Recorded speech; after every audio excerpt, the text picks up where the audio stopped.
C'est une compagnie basée à Montréal qui a 1500 magasins autour du monde et qui vend des chaussures de mode, soit dans nos boutiques ou dans des boutiques franchisées dans les autres pays du monde. Alors dedans le groupe Aldo, nous avons plusieurs bannières. On a Aldo, Spring, Local, Feet First, Globo, Little Burgundy, et on a aussi une division qui vend de manière wholesale à d'autres détaillants. Dans toutes les divisions, 25 000 différents styles, certainement au moins 25 000. Chaussures et sacs à main et accessoires. Le challenge d'avoir une compagnie de mode qui opère dans plusieurs pays autour du monde, c'est qu'il faut adapter la collection pour chacun des marchés. Et Montréal, c'est très intéressant parce qu'on a 3 millions de personnes, mais on a des banlieues très différents un de l'autre, des arrondissements très différents un de l'autre. Et si on peut bien opérer une compagnie à Montréal, de mode, une compagnie de mode à Montréal, et on peut adapter notre collection, par exemple pour Place Versailles versus Galerie d'Anjou versus Centre Fairview, c'est 3 clientèles très différentes, mais qui se trouvent en dedans de 20 km.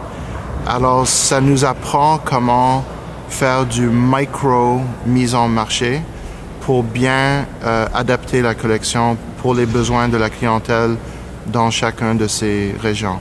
Alors quand on ouvre des magasins en Angleterre, en Israël, en Afrique du Sud, c'est pas autant d'un choc de découvrir que les gens aiment des différentes choses quand ils habitent dans des régions différentes.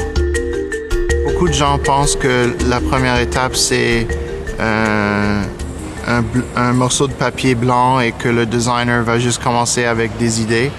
Et oui, des fois, ça nous inspire, mais en général, on commence avec qu'est-ce qui fonctionne déjà. Alors, on commence avec qu'est-ce qu'on appelle nos best-sellers, nos meilleurs vendeurs. Et on essaie de toujours bien remplacer, bien mettre des updates, des mises à jour sur nos meilleurs vendeurs. Alors, on prend les tendances qui existent dans le marché et on essaie de les appliquer, soit avec des couleurs, avec des détails, avec des bijoux, avec des éléments qui reflètent les tendances qui existent dans le marché.